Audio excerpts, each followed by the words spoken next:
Welcome to the Practice X Factor, the place to be for mastering membership plans for your business. Here, you'll learn exactly how to grow your patient relationships and accelerate your profits without getting stuck on the dental insurance bandwagon.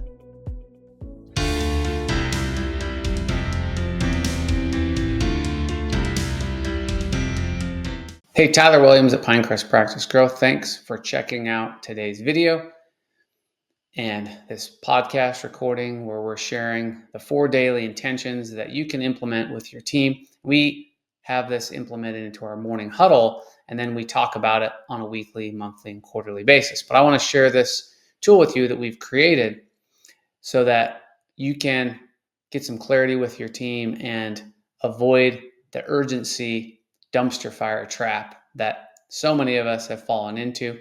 I've been there. And sometimes the schedule can just get too crazy where everything feels reactive and you're not getting the results you want to see. And especially right now, as we're dealing with labor issues, inflation issues, downward pressure from insurance. The point of this podcast is to help private practice owners succeed and be able to overcome these challenges and maintain that entrepreneurial spirit in a private practice. So the 4 intentions are on my planner every week, and they help keep me centered on what's most important. They help me say no to things that are less important, and they help set expectations with the team that then has the waterfall effect down to our patients. So we'll go through these 4, and if you'd like a copy of this, please reach out. You can email us or reach us on our website. I'd be happy to send a copy of this to you that you can be able to implement in your practice. So the first of the 4 daily intentions is intentional purposeful growth. So we call this the me. What's my me? MEI. We spell me a funny way. But me are milestones of exceptional importance. So we like the concept of milestones more than goals because a milestone represents progress. And even if you don't hit the goal, you still learned something or made some forward activity from that.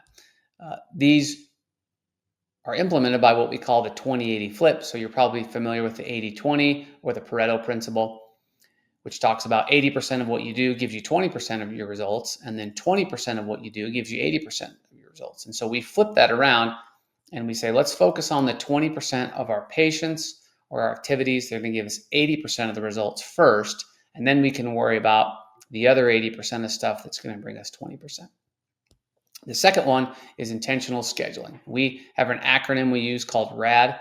That means a quick acronym we use to train team members and new team members on scheduling. So the R stands for rocks, pebble, sand, water. So there's a really good analogy by Stephen Covey. You can look that up online, the video of the Stephen Covey rocks example. But essentially, if you fill a jar with the sand first and then the pebbles, the rocks hang out the top. But if you put the rocks in first, you can backfill it with the small stuff. So scheduling rocks and then water is what we call opportunities for new patients, consultations that fill in those gaps that provide new rocks.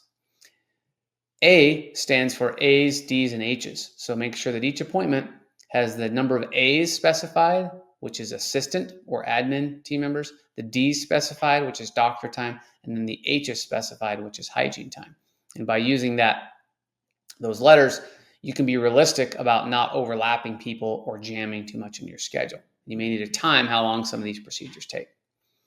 And then the D is the last part of the RAD, which is where you figure out the D's that go along with the A's. So the doctor time, making sure the doctor is often the bottleneck and is protected. And then also making small adjustments as needed on the schedule, which is the other part of the A, is adjust your schedule 7 to 21 days out when you want to make changes to be fair to your patients, transparent, and not have last minute issues. And then make fine tweaks, maybe the week or the day of 10 to 20 minute increments, but not moving people an hour or two.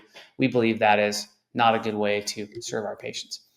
The third one is the 7R map relationships. So this is having an engaged scorecard that is active, your team's participating in, that you're using those. If you'd like an example of a dental scorecard, we have one. If you'd like an example of a small business scorecard, we recommend the book Traction by EOS. There's some great examples in there for general small business, but we have one that we use in our practice.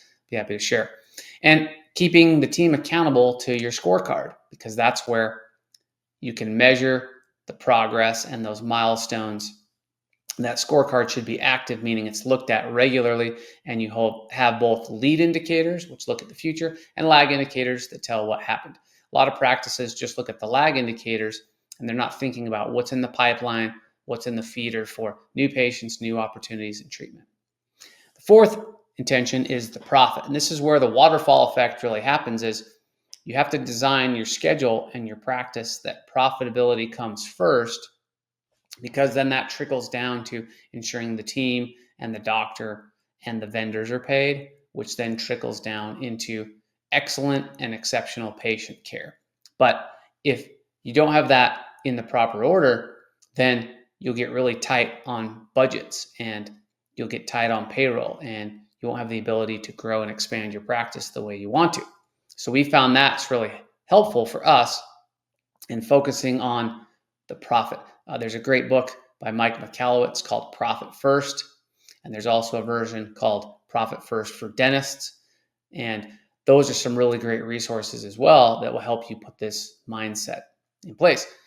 Without profit, you can't fuel the plane that drives your practice. We call it the purposeful flight experience. But the purposeful flight experience is all the cool things we get to do and how we get to serve our patients and the growth and the teamwork.